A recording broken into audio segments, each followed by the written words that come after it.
Welcome to Penrose Learning, where we make understanding easy. In this video, I will explain how to fix a Nissan Altima bumper.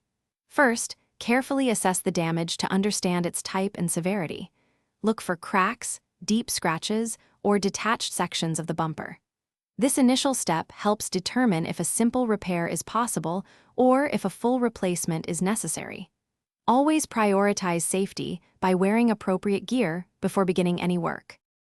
For minor issues like light scratches or small dents, the repair process is quite straightforward. Begin by thoroughly cleaning the affected area with soap and water to remove any dirt or debris.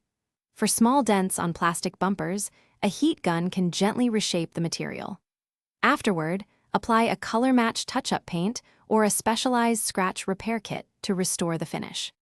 For more significant damage like cracks or holes, you will need a plastic repair kit.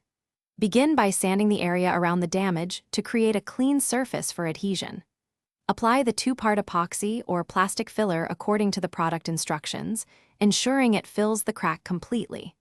Once dry, sand the repaired section smooth, then prime it for painting to ensure a seamless finish.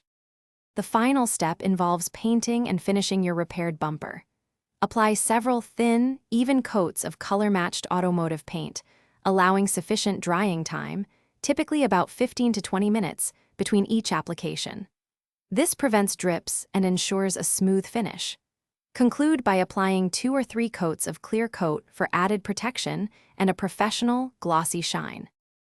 Thanks for watching. If this was helpful, leave a like and consider subscribing. See you next time.